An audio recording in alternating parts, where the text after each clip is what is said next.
Excellency, आपसे मिलकर खुशी है। और जैसा आपने कहा, 5 साल के बाद हमारी ये फॉर्मल मीटिंग हो रही है।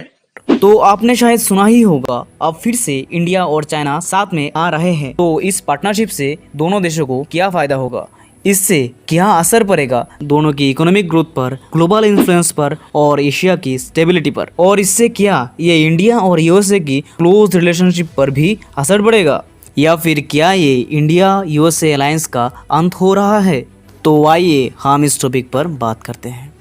अगर इंडिया और चाइना के रिलेशन स्ट्रांग होंगे तो उससे इन दोनों कंट्रीज को फ़ायदा क्या होगा। देखो, अगर इंडिया और चाइना के बीच रिलेशन धीरे धीरे ठीक होता है तो दोनों कंट्रीज के बीच लद्दाख और अरुणाचल के कुछ पार्ट्स को लेकर इतने दिनों से जो प्रॉब्लम चल रहा है वो प्रॉब्लम खत्म हो सकता है। और हाल ही में रशिया के कजान शहर में 2024 के जो ब्रिक्स समिट हुए हैं उसी में भारत के प्रधानमंत्री और चाइना के राष्ट्रपति हैंडशेक करते दिखे गए और उनके बीच 50 मिनट तक बातचीत हुई है, जहां पर नॉर्मली ज्यादातर वर्ल्ड लीडर्स के बीच 15 से 20 मिनट तक की बातचीत होता है और ज्यादा से ज्यादा 30 मिनट तक का होता है। लेकिन यहाँ पर इंडिया और चाइना के बीच 50 मिनट तक मीटिंग हुआ है और उससे काफी ज्यादा पॉजिटिव न्यूज सामने आ रहा है।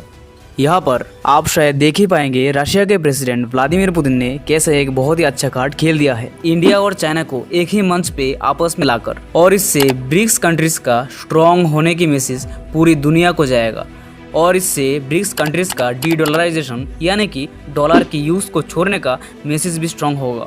और इंडिया चाइना रिलेशन में पर्सनली इंडिया को जितना फायदा होगा इससे चाइना को काफ़ी ज़्यादा फायदा होगा, क्योंकि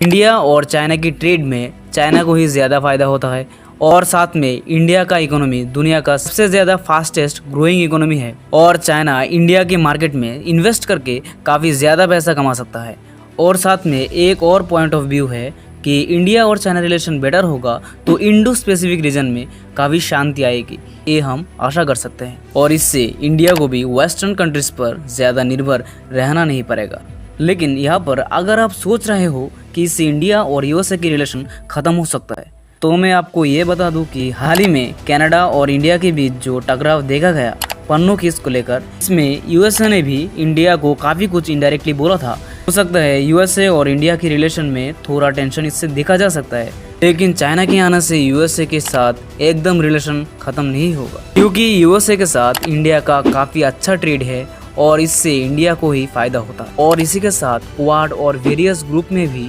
यूएसए और इंडिया एक ही साथ है और साथ ही में यूएसए भी खुद का लॉस करवा के इंडिया जैसे ग्रोइंग मार्केट को नहीं छोड़ना चाहेगा शायद, और अगर यूएसए ऐसा करता है तो उससे यूएसए को भी काफ़ी अच्छा लॉस होगा। लेकिन यहाँ इंडिया और चाइना की रिलेशन बेटर हुआ तो रशिया को ज़रूर फायदा होगा और अच्छा सपोर्ट भी मिलेगा, क्योंकि रशिया में दुनिया का सबसे ज़्यादा सैंक्शन लगा है। कह सकते हैं आप वर्ल्ड्स मोस्ट सैंक्शन कंट्री जो है उसमें रशिया नंबर 1 है। तो बात यही है कि इंडिया और चाइना के बीच अगर रिलेशन बेटर होता है तो उससे इंडिया और चाइना दोनों को ही फ़ायदा होगा, लेकिन इससे यूएसए और वेस्टर्न कंट्रीज से थोड़ा सैंक्शन आ सकता है इंडिया पर, लेकिन एट द एंड इंडिया को इससे ज़्यादा इफेक्ट नहीं होगा। और आपको एक बात बता दूं कि ग्लोबल पॉलिटिक्स में कोई किसी का परमानेंट दोस्त या दुश्मन नहीं होता। Thanks for watching my video and ऐसे ही टॉपिक्स जानने के लिए, देखने के लिए subscribe my YouTube channel and stay inform, stay updated. धन्यवाद।